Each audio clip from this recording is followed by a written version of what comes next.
Mutu na mona za capable ya ko aider avec mukuna o za capable ko délivrer molimo oyo ezui avec mukuna en otage ezaka ka prophète Denis Lesi.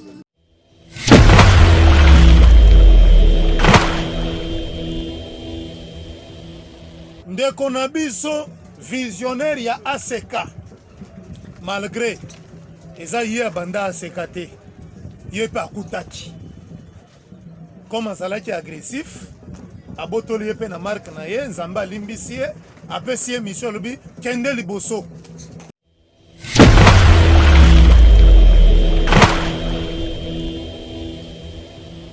Lelo oyo voici l'homme a eu attaque. Moi je vous confirme que voici l'homme a été empoisonné 2 fois.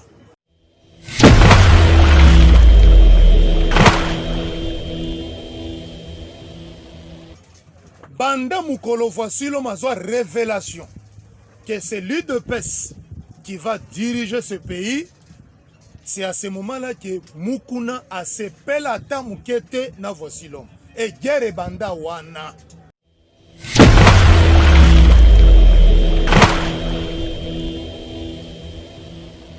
Conflit euti wapi. Mukuna a sepelé la tamukete voici l'homme a créé un groupe d'intercession.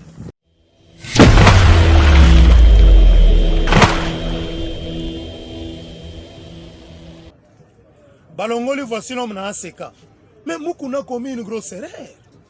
Nasa kotourna évêque Pascal Mukuna a répondre ngai. Révélation à Kolongola, voici l'homme na ACK. Parce que biso manso toyebi que église eza nzambe.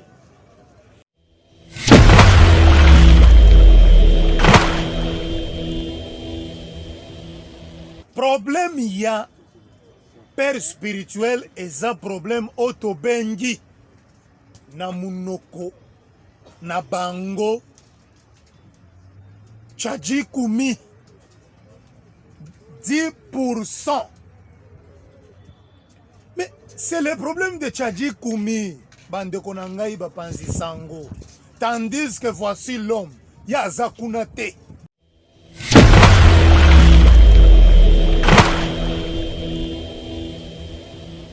Ce que voici l'homme n'a pas fait pendant qu'on s'appelle ça avec Mukuna. Au moment oyo Pascal Mukuna aza kosala makambo oyo eza na nzela ya tata Nzambe te bino moko boyebi affaire Chibola. Bino moko boyebi affaire Kacher na biso oyo champion na biso nani Edingwe. Le kolo ya $2000 na Varese bino moko boyebi biloko nyonso wana tout. Pendant Nzambe, voici l'homme. Il ne fallait pas continuer naïe. Ce que Dieu a fait aujourd'hui, je demanderai Nandeko Nabiso Poutine, des serviteurs de Dieu, voici l'homme, à saisir l'opportunité, c'est-à-dire Bapanzana.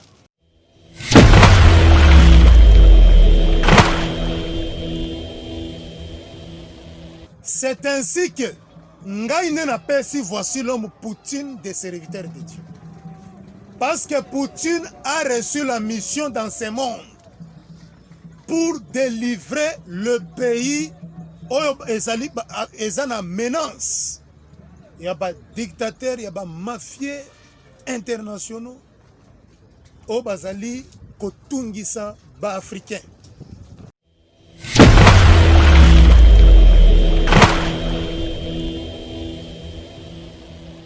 C'est ainsi que voici l'homme. Comme Azako Bundisa, par laboratoire diabolique, peut bombarder Yango, peut Poutine, voici le mazana ba hypersonique. C'est ainsi que n'a surnommé Poutine des serviteurs de Dieu.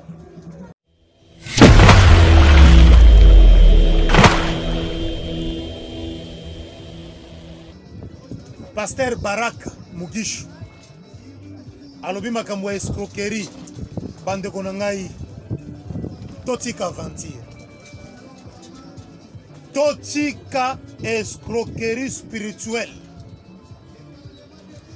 Voici l'homme n'a jamais reçu $20 000 de la part, il y a Mugisho Baraka.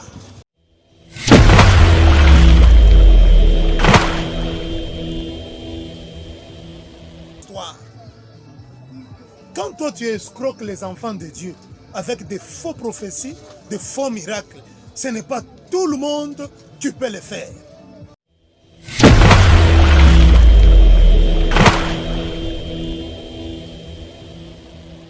Comme à salle la 2 fréquences. Fréquence moko à salle la kangote. Ndeko na biso Mugisho Baraka. Akeipe a créé chaîne naïe. Batu un ministère, bapesi ye conseil. Comme voici l'homme azalaka na chaîne moko asali la kangote. Kende kokuta na ye.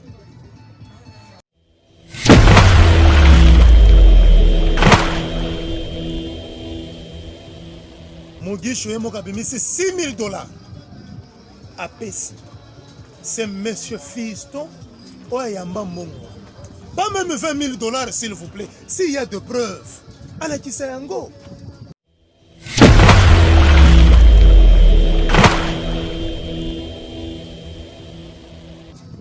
Banda appelle ça $6,000. Je dis bien, ces dossiers ici, et ça lit 7 ans. Pourquoi pas dans 7 ans? À ça, la déclaration de Kaka Lelo, avec Mukuna, a signé décision. Voici l'homme a escroqué $20,000. C'est faux et archi faux. Correcteur News TV, Awande correction, Yaba News tout. Donc Awande, on assure quoi. Suivez Correcteur News TV pour avoir toutes les informations crédibles et fiables. Correcteur News avec Yemoko Rachou. Rachou, la caramel, check.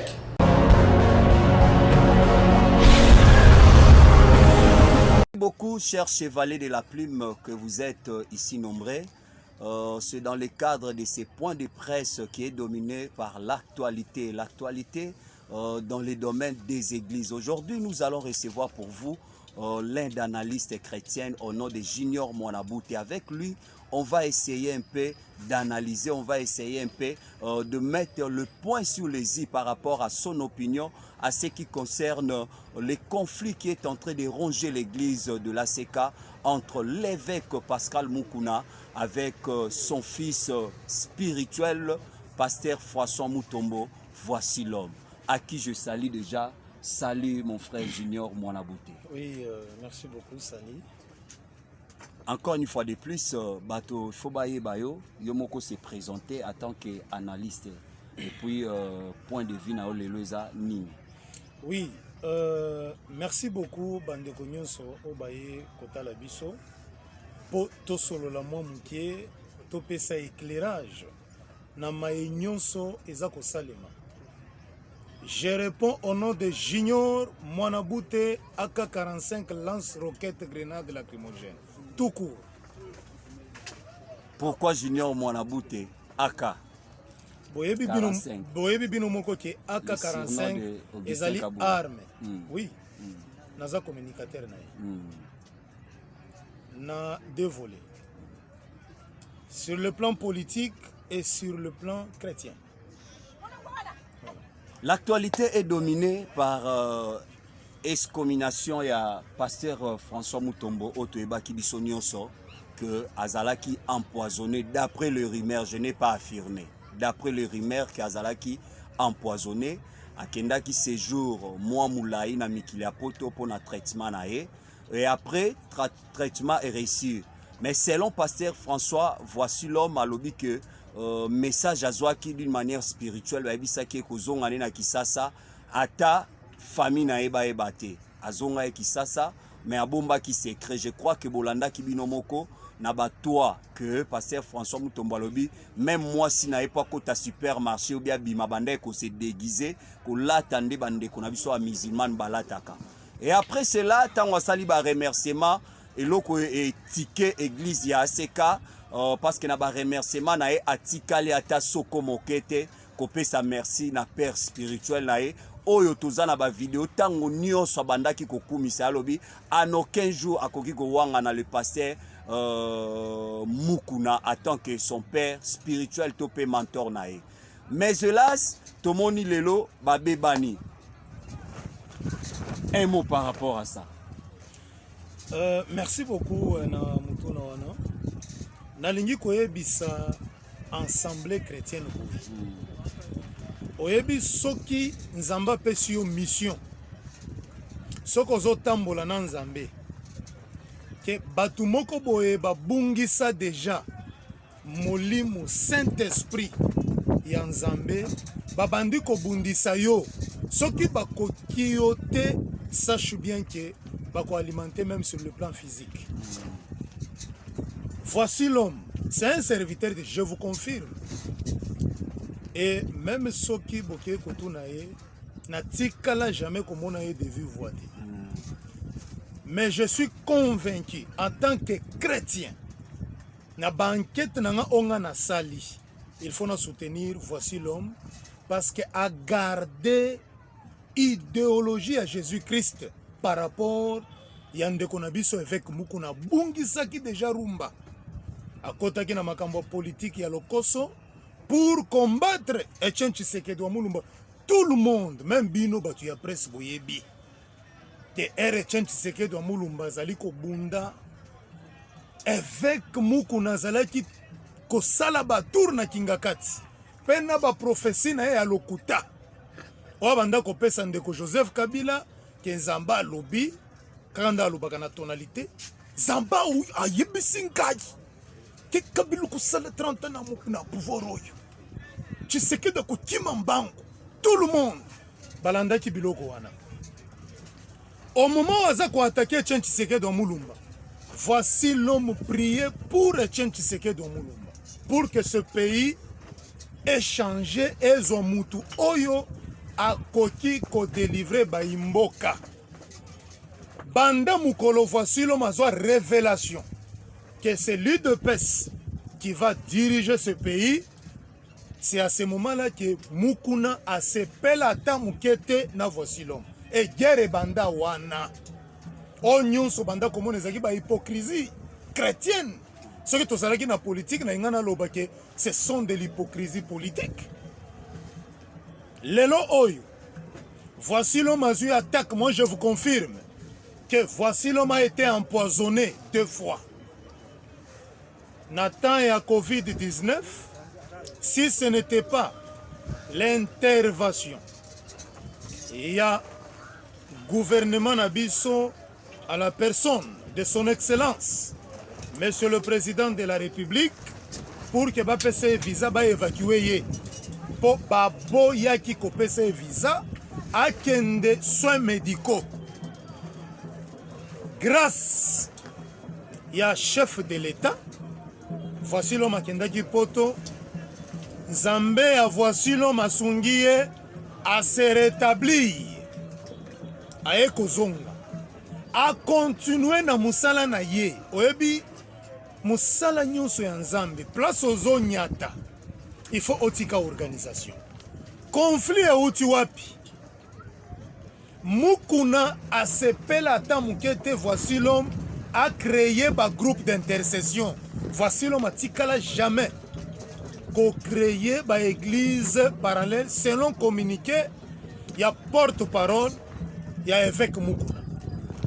Place Voici l'homme a nyata. Selon mission, oh Jésus-Christ a pesaye. Place nous sokotambola. Vous devez prêcher la bonne nouvelle. Mais c'est ce que Voici l'homme est en train de faire. Elle a prêché bonne nouvelle. Assemblée. Batu ba sentir présence de Jésus-Christ. Atiki groupe d'intercession. Pour évêque Mukuna na entourage na ye, Voici l'homme a créé église parallèle. Il faut église on epesa sa mabonza. O ba bengi 10%. Voici l'homme a lobby na évêque. Ezali nazo sala musala ya Nzambe pas pour les 10%. Mais je le fais pour aider la nation. Selon la mission que moi j'ai reçue de prêcher la bonne nouvelle. À partir de là, on a couru bandaki ko koleka les sociétés. ya mibale bitumba ya Voici l'homme euti wapi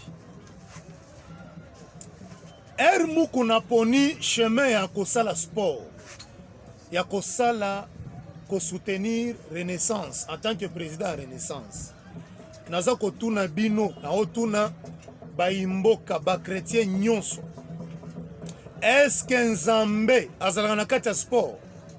Moi je dis non. Nazo pesa bino exemple lelo oyo ve club na DSMP baza kobeta bal ve club amati ngomba nyonso yebani eza mangengenge babandi kosambela pa Nzambe. Seigneur Dieu aide biso to gagner match oyo DSMP alobi ngai pe nazo matangomba tata Nzambe aide biso pe to gagner match oyo. Bon boyebisa ngai Nzambe akopona nani?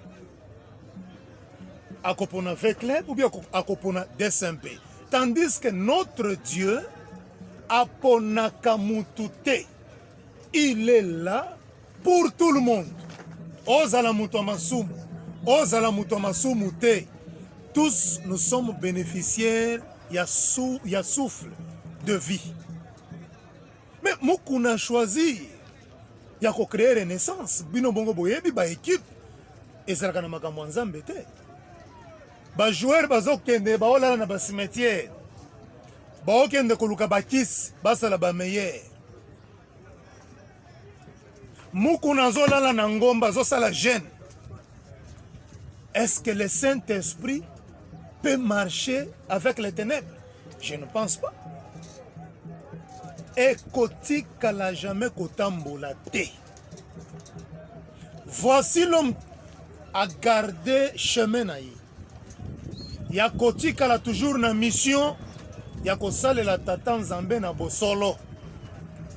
Ndeko na biso visionnaire ya ACK. Malgré eza ye banda ACK te. Ye pa kutaki. Comme azalaki agressif, abotoli ye pe na marque na ye, Nzambe alimbisi ye, apesi ye mission lobi kende liboso. Mais ko kende liboso wana aza toujours agressif. Et aujourd'hui, il commence à menacer Poutine des serviteurs de Dieu. Voici l'homme. Mais eza mawa. Voici l'homme a outil soins médicaux, s'il vous plaît. Na soins médicaux na ye, Nzamba ebisi ye, sala musala na yo. A créé ba groupe d'intercession na mokili mobimba bato bazot Angleterre, États-Unis bazoya. Place Voici l'homme azalaki. Pour Mukuna, Voici l'homme a trahi. Il a trahi en quoi? Pour 10%, Voici l'homme azako sala musala pas pour l'argent. Azako sala musala selon vision oyo tata Nzamba apesi. Yango wana nde nalingaki na yebisa bino selon mutuna ya ndeko na biso ya tuni pour qu'il ait éclairé opinion. Conflit. Attends, écoutez, je vais vous dire une chose. Balongoli Voici l'homme na ACK. Mais Mukuna a commis une grosse erreur. Nasa kotourna évêque Pascal Mukuna a répondre ngai. Révélation à Kolongola Voici l'homme na ACK. Parce que biso manso toyebi que église eza Nzambe. Pour opposer acte, il faut tout Nzambe. En tant qu'envoyé de Dieu. Atuna ki tata Nzambe? Non. Yami balé. Ce qui Voici l'homme. Abandaki ko exécuter ma nyonso oyo père spirituel na ye. Abandaki ko yebisa ye. Na anniversaire na ye, botu na ye. Qu'est-ce que Voici l'homme n'a pas fait pour qu'on s'épelissa avec Mukuna? Au moment oyo Pascal Mukuna aza kosala makambo oyo eza na nzela ya tata Nzambe te bino moko boyebi affaire Chibola.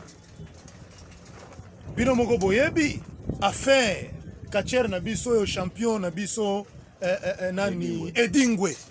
Le kolo ya $2000 na Varese bino moko boyebi biloko nyonso wana tout pona Nzambe a Voici l'homme. Il ne fallait pas continuer na ye. Ce que Dieu a fait aujourd'hui, je demanderai Nandeko Nabiso, Poutine, des serviteurs de Dieu, voici l'homme, à saisir l'opportunité, c'est-à-dire Bapanzana. Parce que l'autre a choisi le sport, l'autre a choisi le chemin de Jésus-Christ de prêcher la bonne nouvelle. Merci beaucoup, Monsieur Joseph. On va bénir honorable pour nous. Naza Koloba Boye. Il faut différencier le père spirituel et celui qui a donné mandat de prêcher la bonne nouvelle partout dans le monde. Moto apesi mandat ya ko prêcher liloba ya tata Nzambe à l'équipe père spirituel.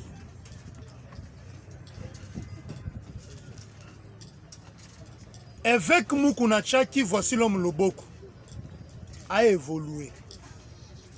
Mais après ce qui est mission, Moutoye Kopesa, voici l'homme mission. Poutine des serviteurs de Dieu, c'est le Seigneur Jésus-Christ. Allez partout dans le monde, prêcher la bonne nouvelle. Mais pour que voici l'homme a créé groupe d'intercession et aider Batou n'a pas de difficulté spirituelle, il faut demander l'autorisation chez le père spirituel. Est-ce que Yende Moutapesa qui voici l'homme mission? Il y a aller partout dans le monde? Non. Voilà la différence. Problème, il y a père spirituel et ça problème autobengi na munoko na bango tchaji kumi 10%. Mais c'est le problème de Tchadji Koumi. Bande Konangaï Bapanzi Sango. Tandis que voici l'homme. Yazakunate.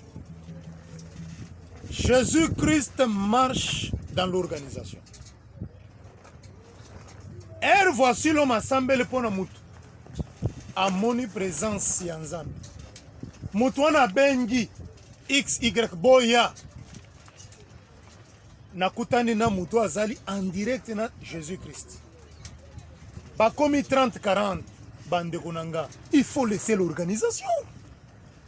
Voici l'homme atiki kaka organisation. Pas créer sous cellule ou quoi que ce soit. Non. PR rappelle sa rapport. Na ye et pas ya père spirituel. Aebi sakaye. Nazalaki en France, natiki 30 personnes, groupe, juste groupe d'intercession. Okoyoka muku nazo tourne. Est-ce que au sein du rapport financier, Tchadjikou, Isa wapi? Bon, voici l'homme à répondre. Non, non. Nous devons d'abord prêcher la bonne nouvelle. C'est celle de Jésus-Christ qui nous prend en charge. Makambo ya Tchadjikoumi, na kopesa yo rapport na Congo na ACK Kalembelembe. Mais dans le groupe d'intercession, non. Nous devons abandonner côté drogue. Nous devons abandonner les débauches. Atei bangoli lo banzami. Siko ko kende ko tuna ke oh, bo pesa Tchadjikou mina kende ko tindela avec muko na bandal. Papa. Non non. Ndeko nanga mission oyo voici l'homme azwa ki ezali place nyonso akonyata ifo tika elembo ya tata Nzambe. Yangonanda tiki même les jalousies. Merci beaucoup de Konabiso Janine. Obtuni mutuna moko très important. Nazoko répondre d'abord na mutuna na liboso. Oyo olobi na biso, olobi na nga. Pourquoi pas bandakala voici l'homme akitaki évêque. Premièrement, ce n'est pas voici l'homme qui a pris la décision ya kolongwa ACK, Assemblée chrétienne. Non. Voici l'homme a été surpris. Ya kotanga communiqué. Que ba excommunié, bal benganié. Parce qu'après ça qui rapportait dans le mouvement naé o azako sala parce que aza ko créer ba cellule parallèle nde bazwaki mukano ya kobengana ye. Mais le statut ya oyo esali ke ACK existé sur le plan juridique. Il y a aussi l'organisation na comité disciplinaire, c'est-à-dire ça ba diacre. Ce qui ba moni ke mutu azali na problème atamboli selon statut ya ACKT ba kobengisa ye batuna ye mituna pourquoi otamboli boy. Mais voici l'homme atikala jamais qu'on appelle ya père spirituel na été. Pona kotuna ye mituna wana. Il a été surpris que bazali kobengana ye. Mais maman, voici l'homme azana église, azako diriger église ACK Kalembelembe. Avec nous qu'on azako diriger ACK nakati ya banda, c'est-à-dire centrale. Premièrement, ils ont déjà des organisations sur le plan spirituel, ils sont différents. Voici l'homme amelaka masanga te, amelaka diamba te, amelaka bombe te. Soki organisation mosusu baza komela bombe parce que ezali kombo moko, mais bazo tambola nzela moko te. Et pas voici l'homme okoti ozana milu mabe okuyi na organisation mosusu ezala oyena bichebechebe na yo oko envoûter pe batu mosusu pe obimi pe sans même réaction. C'est-à-dire c'est deux choses différentes. Bitumba et bandaki bandakala, jamais une décision. Kaka na lobby pare na cha exemple. Toza na yo na relation amoureuse. Tozo tolingana. Omoni kaka na tongo na lobby ke ngana yo esili. C'est-à-dire na meki yo sur le plan spirituel, na koki yo te. Maintenant, sur le plan physique, il faut manifestation en esalama. Ndenye pe ba meki voici l'homme, ba éliminer, ba kokite. Maintenant, la réaction physique, c'est tout le monde ba kozala au courant ya mbutu mutu eza kosalema. Naza ko akize muku na te ke yena linya boma. Non, non. Nga naza ko loba exemple sur le plan spirituel. Ami bengi Poutine des serviteurs de Dieu, pourquoi? Est-ce qu'il y a déjà qu'il y a d'autres serviteurs, il y a ACK, babandi ko rejoindre, voici l'homme. Pe Bazala qui déjà révélé, Bandakala, que voici l'homme, mon serviteur, qui a reçu le mandat de préparer les chemins. Il y a paradis, na bénédiction. C'est lui qui a la clé de bénédiction même pour ce pays. C'est voici l'homme. Maintenant, yo, motu ya selile songolo, oyo kanzamba lobi boy, ngana kolanda sport, na kolanda renaissance, pona kende na life. Jamais. Na kolanda oyo azana mission ya Jésus-Christ pour délivrer peuple naï. C'est ainsi que omoni ACK Lubumbashi balobi niet. Moi, j'ai reçu la mission de suivre serviteur Yanzambe, voici l'homme. ACK Kimbansek va rejoindre, voici l'homme. Lelo lobby okoyoka lisuba ACK Mosusu va rejoindre plutôt, voici l'homme.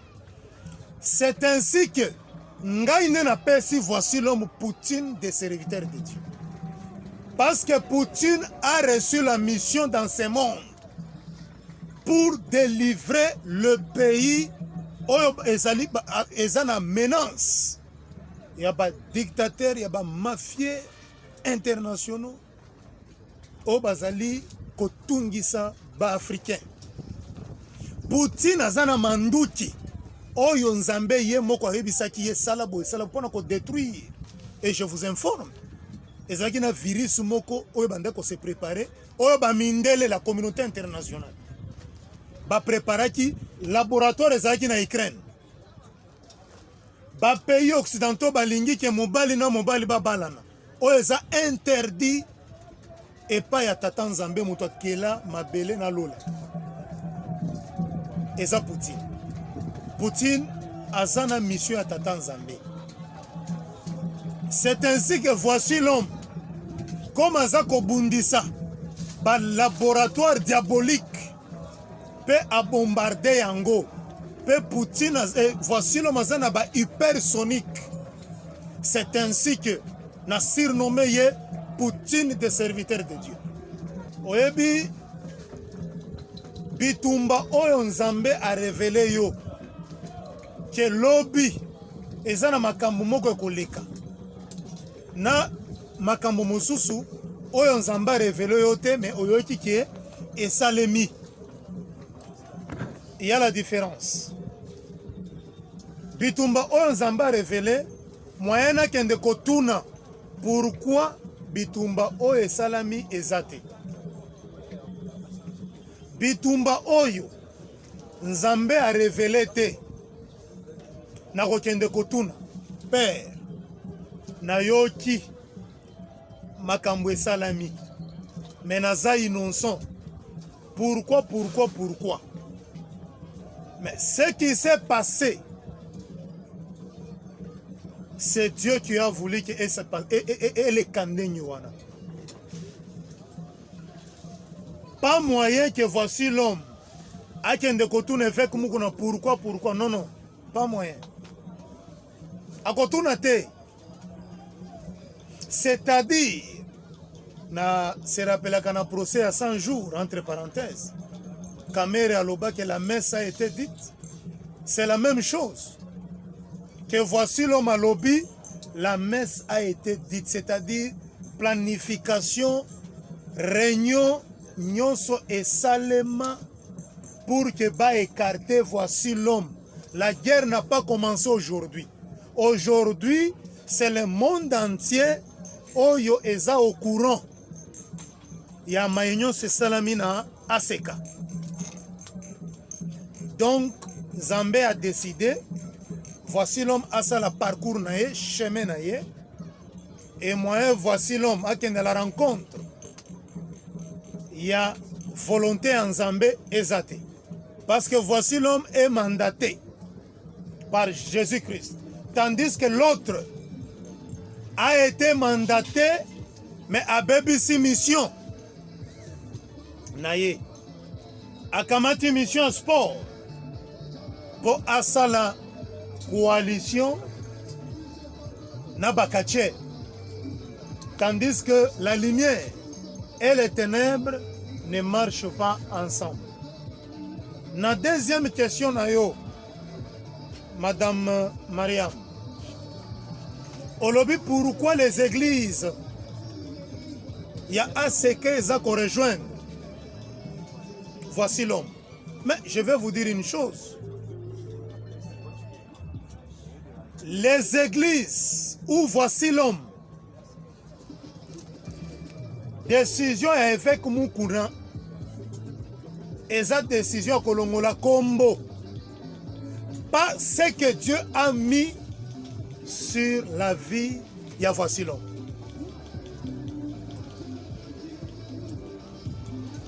Évêque Moukouna appelle ça qui voici l'homme combo, mission, statut. Que okosalela na kombo ya aseka. Mais Nzambe appelle ça qui voici l'homme, la mission de prêcher la bonne nouvelle. C'est ainsi que ba église oyo ezali ko respecter volonté à Jésus-Christ, ba kozwa révélation, ba rejoindre voici l'homme. Et le dimanche, je vous assure, je suis convaincu que dimanche ngana bino tokozalana aseka kalembelembe oyo esi ezui révélation mosusu et vous serez surpris na kombo oyo Jésus-Christ akopesa voici l'homme bino nde boko publier yango le dimanche. Je me réserve encore parce que je ne suis pas au courant de ce que Dieu est en train de parler avec voici l'homme, mais vous serez surpris le dimanche.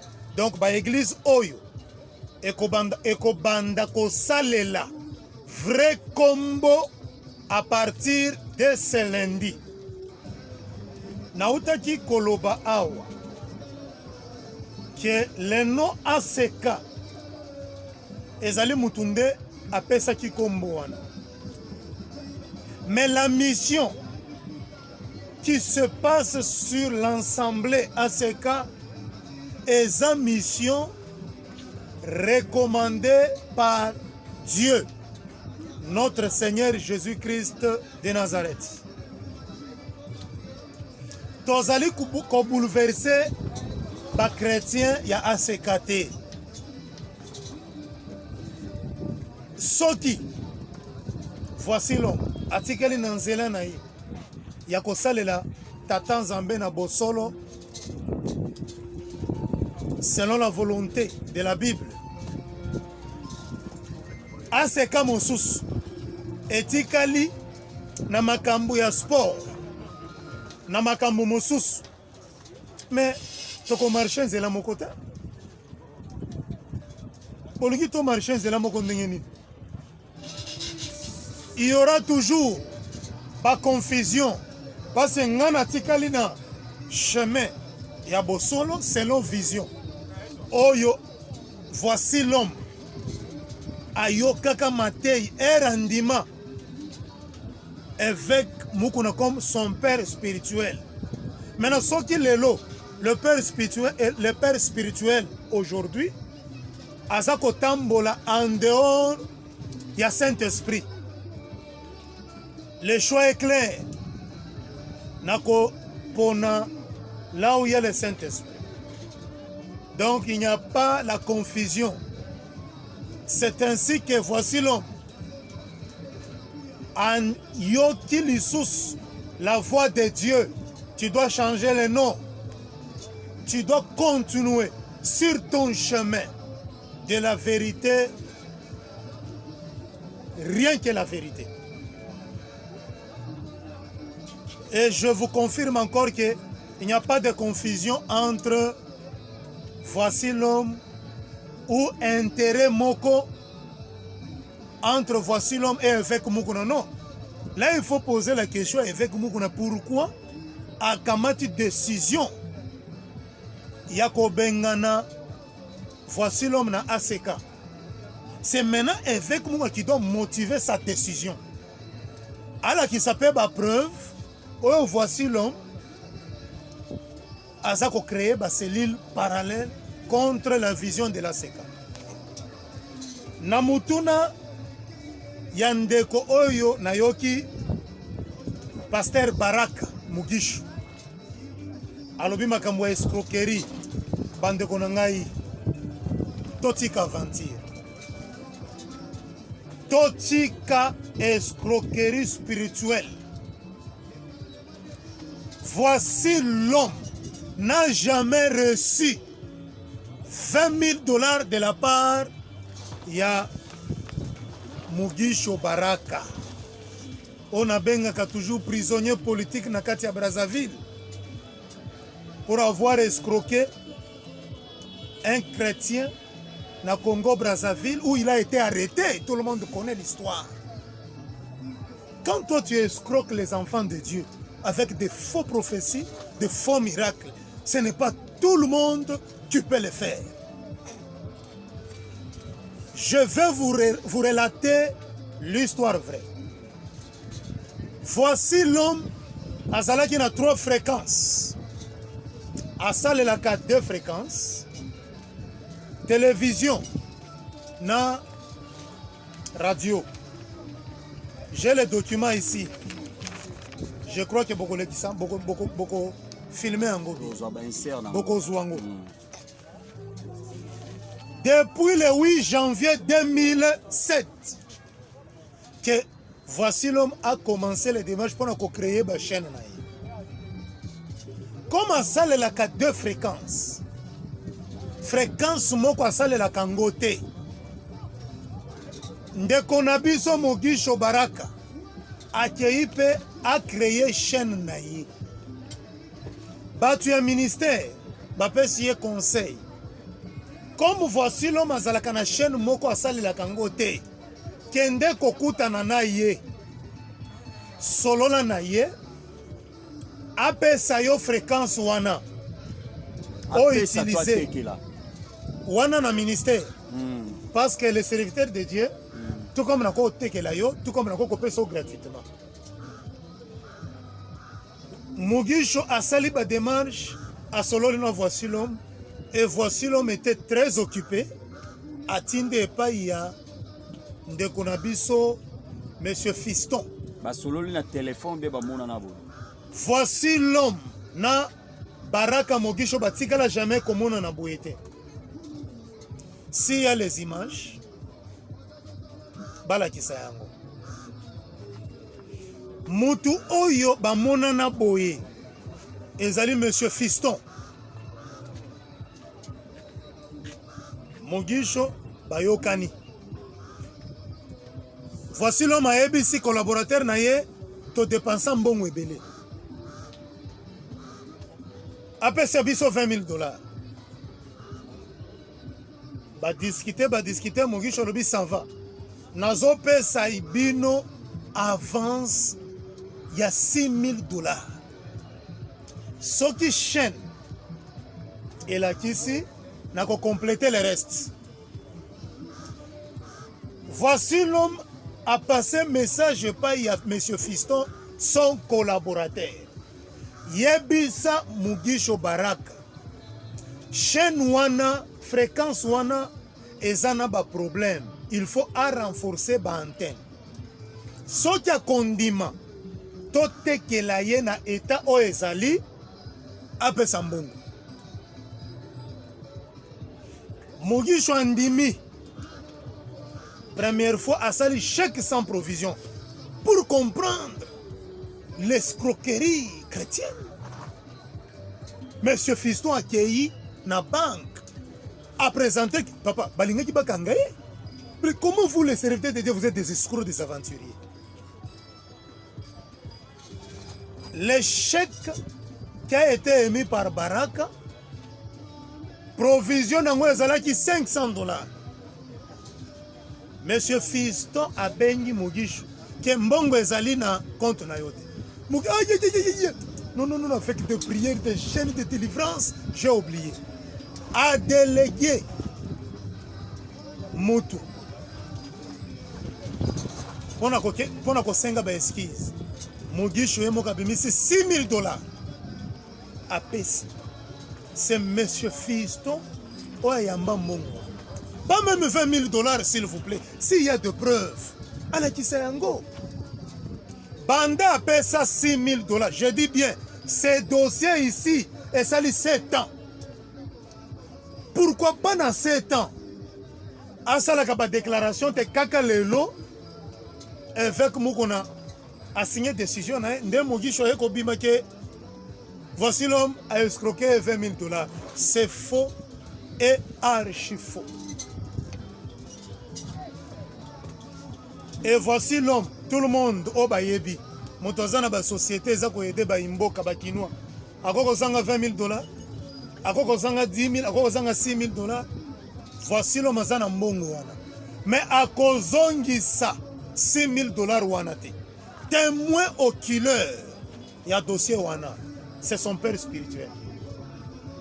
Évêque Muku. Parce que Mugisho akendaki kokutana na évêque Muku nana pasteur Nabiso, évêque Nabiso, Kankenza. Babengisa, voici l'homme. Na Mugisho, Basolula. Évêque Mukuna, en tant que père spirituel à l'époque, parce que Azali sous père spirituel, il y a voici l'homme qui Pour changer directement. Non, papa. Moutokei Renaissance, Seigneur Jésus-Christ. Le père spirituel de voici l'homme, c'est le seul Dieu qui a créé Mokili Penama. Omoni papa no mutakala olola tise bilamba osundoli batuba sekai. Pe évêque Mukuna azali susu na makambo nzambe te atika makambo sport atika biso to kamba.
et chevalier de la plume. J'espère que nous sommes pratiques.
Oh. Prophète Denis Lesenda est capable de délivrer avec Mukuna. Ndena kosenga na viena ngai.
Correcteur News TV, Awande correction, il y a news tout.